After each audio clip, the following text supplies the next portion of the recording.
देखिए जो हम मेरे पीछे आप बैगन देख रहे हैं ये सीडलेस ब्रिंजल है। जो जैसा कि इसका नाम, जैसा कि मैं सीडलेस ब्रिंजल ही कह रहा हूँ, तो इसके नाम में ही लिखा हुआ है कि सीडलेस मतलब बिना बीज का। देखिए बैगन की सबसे मेन जो प्रॉब्लम है जो कंज्यूमर में है वो है कि वो बीज की वजह से उसे खाते नहीं है, क्योंकि बीज में होती है इसमें कैल्शियम ऑक्जेलेट, जिसकी वजह से लोगों को शिकायत होती है पथरी की। तो इसमें नाम मात्र के बराबर बीज हैं, और जो बीज आपको दिखेंगे वो छोटे छोटे और इमेच्योर या फिर कच्चे बीज समझ सकते हैं आप। तो इस तरीके से इसमें बीज हैं। तो दूसरे बैंगन से क्या इसको बेहतर बनाता है? क्योंकि पहले देखते थे जो बैंगन होते हम्म। थे, बीज भी आते थे, तो इसमें कैसे की खेती की जाती है उसके बारे में थोड़ा बताइए। देखिए जो मेन चीज़ है जो इसको अलग बनाती है दूसरे बैगन से, जैसे हम खुले में जो बैगन लगा रहे हैं, ठीक है, तो उसमें कीट पतंग की दिक्कतें बहुत ज़्यादा हैं। सबसे ज़्यादा अगर पेस्टिसाइड का इस्तेमाल किसी फसल में होता है तो वो एक तरह से बैगन ही है। ठीक है, उसमें सूंडी आती है, आप सभी को पता होगा, ठीक है, शूट एंड फ्रूट बोरर आता है, तो जिसकी वजह से उसमें पेस्टिसाइड का इस्तेमाल बहुत ज़्यादा हो जाता है। तो अगर आप उसको पॉली हाउस या नेट हाउस में, जैसे कि ये वैरायटी है, ये स्पेसिफिक पॉली हाउस और नेट हाउस इसके लिए ही है, तो अगर आप इनको ग्रो करते हैं, अभी हम इसको पॉली हाउस में लगा रहे हैं 3 साल से, नेट हाउस में हमने इस साल लगाया है टेस्ट करने के लिए। तो इसकी खासियत ये है कि आप देखिए प्रोटेक्टेड स्ट्रक्चर है, संरक्षित स्ट्रक्चर है, इसके अंदर कोई कीड़ा एंटर नहीं कर सकता, अंदर नहीं आ सकता। तो इसमें आपको स्प्रे की ज़रूरत ही नहीं पड़ेगी। तो एक तरह से ये आपका पेस्टिसाइड फ्री एक तरह से प्रोडक्ट हो सकता है, जिसको आप मार्केट में प्रीमियम प्राइस पे, बहुत अच्छे प्राइस पे बेच सकते हैं। और इसकी जो मेन चीज़ खासियत है, इसकी जो चमक है, आप देखेंगे कि फल की चमक ही अपने आप आपको क्वालिटी बताएगी। तो जो दूसरा बैंगन जो मार्केट में आ रहा है, जी। तो उससे इसका भाव भी ज़्यादा मिलता है इस बाज़ार में? जी बिल्कुल, हम इसको अभी मार्केट जो हम अपने सेल पॉइंट से बेच रहे हैं, तो इसको 50 रुपये किलो के रेट पे बेच रहे हैं। तो किसान अगर कॉन्ट्रैक्ट फार्मिंग करता है कहीं सुपर मार्केट्स में या फिर अच्छी जगह पे, उससे पहले से कॉन्ट्रैक्ट कर रखें, तो वो उसको प्रीमियम प्राइस पे बेच सकता है, क्योंकि जो भी कस्टमर है वो इसको भरते के लिए प्रेफर करता है।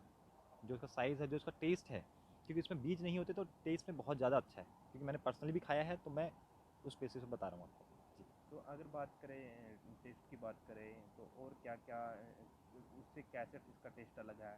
अगर इसके अंदर की बात करें, जो इसमें जैसे कुछ खनिज लवण होते हैं, तो उनकी बात करें तो वो क्या-क्या दूसरों से इसमें अलग पाए जाते हैं? देखिए न्यूट्रिशन लेवल की अगर मैं बात करूँ, तो इसमें न्यूट्रिशन में कोई ज़्यादा डिफरेंस नहीं है। अगर ओपन फील्ड की बात करें उससे आपको ज़्यादा ही मिलेगा, क्योंकि ये प्रोटेक्टेड का है, इसमें कोई कीट पतंग नहीं है, उसमें बीमारी भी जब आती है तभी आपका इस्तेमाल करेंगे दवा, उसका अदरवाइज़ उसमें कोई दवा का प्रयोग नहीं किया जाता। तो इसलिए अगर न्यूट्रिशन लेवल पे कहूँ तो वो इसमें ज़्यादा है ओपन फील्ड के मुकाबले। ठीक है सर। और बाकी इसमें बीज की मात्रा बहुत कम है, ना मात्र बराबर बीज हैं, तो अगर आप जब से खाते हैं तो आपके दांतों में बीज की दिक्कत नहीं है। प्लस जो कैल्शियम ऑक्सलेट होता है बीजों में, जितनी भी सोलेनेसी फैमिली होती है उनमें कैल्शियम ऑक्सलेट होता है, जिससे पथरी की शिकायत होती है। इसीलिए लोग टमाटर के बीज भी नहीं खाते हैं, इसलिए लोग हमारे जो बैंगन है इसलिए भी नहीं खाते हैं, क्योंकि उसमें बीज की वजह से पथरी की शिकायत होती है। जी। तो उसके लगाने का क्या रहता है सर? कि कितनी-कितनी दूरी पे बेड बनानी पड़ती है, बीज कितनी दूरी पे लगाना पड़ता है? उसके बारे में थोड़ा बताइए। देखिए जो बैगन है ये हमारा बेड से बेड की दूरी 2 मीटर है, क्योंकि ये एक तरह से बुशी नेचर का है, झाड़ी वाला इसका नेचर होता है। हम इसमें एक तना लेते हैं, तो एक बेड पर एक लाइन चलेगी आपके पौधों की, और पौधे से पौधे की दूरी 60 सेंटीमीटर है, और एक पौधे पे हम 3 तने लेके चलते हैं। तो इसमें आप देख भी सकते हैं कि हमने धागों से इसमें सपोर्ट दे रखा है, और साइड में बांस लगा के हमने रस्सी से भी सपोर्ट दे रखा है, ताकि जो फल के वजन की वजह से पौधे जो हैं वो टूटे ना। अगर पैदावार की बात करें, तो पैदावार इसकी कितनी निकल जाती है, जो दूसरी वैरायटी है उनकी कितनी निकल जाती है? देखिए अगर मैं बात करूं आपकी इस स्पेसिफिक वैरायटी की, ठीक है, तो ये आपका, मैं आपको एग्जैक्टली देख के बता देता हूँ। पॉज करेंगे।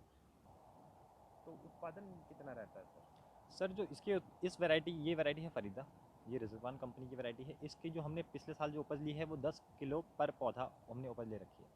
तो आपका 1 एकड़ में या 1 किला समझ लीजिए, तो उसमें आपका मान के चलिए कि 2600 से 2700 पौधे आ जाते हैं। अब उसमें आपकी 250 से 300 कुंटल पर एकड़ आपकी उपज आप इसमें ले सकते हैं। और आप कह रहा हूँ, जो मैं कह रहा हूँ कि आप अगर कॉन्ट्रैक्ट फार्मिंग करते हैं, किसी मार्केट सप्लाई चेन से जुड़ते हैं, तो आप इसको प्रीमियम प्राइस पे बेच सकते हैं, क्योंकि आप इसकी चमक देखेंगे तो आप उससे अंदाज़ा लगा सकते हैं कि इसकी प्राइस आपको एकदम हाई ही मिलेगा हमेशा मार्केट में। जो दूसरी वैरायटी है उनसे ज़्यादा उत्पादन रहता है फिर इसका? देखिए दूसरी वैरायटी जो है हमारे पास और भी वैरायटीज़ हैं। हमने फ़ीटो की भी लगा रखी है, फ़ीटो कंपनी की फ़ीटो क्राउन लगा रखी है। फिर लास्ट ईयर हमने सेमिनस की भी एक वैरायटी लगाई थी। तो इन वैरायटीज़ की आसपास ही उपज है, बट फरीदा की उपज थोड़ी सी ज़्यादा है, अब देखेंगे इस साल हमने फ़ीटो लगाया तो फ़ीटो की उपज भी हमें जब फाइनल पता चलेगी तभी हम बता पाएंगे आपको। तो जो बिना बीज का जो बैंगन यहाँ पे लगाया गया है, इससे जी पहले भी भारत में कहीं लगाया गया है ये? सर, मैं इसके बारे में तो मेरे को जानकारी नहीं है, पर हम लास्ट 3 सालों से हम इसको लगा रहे हैं और इसको अपने प्रोत्साहित कर रहे हैं हमारे अपने सेंटर इसी पे। सेंटर पे लगाया पहली जी, बार? हमारे सेंटर ऑफ एक्सीलेंस पे ही ये पहली बार लगाया गया था, जितनी हमारी नॉलेज है। अगर कंपनी ने कहीं और ट्रायल किया होगा तो सर उसकी जानकारी मैं आपको नहीं दे पाऊँगा।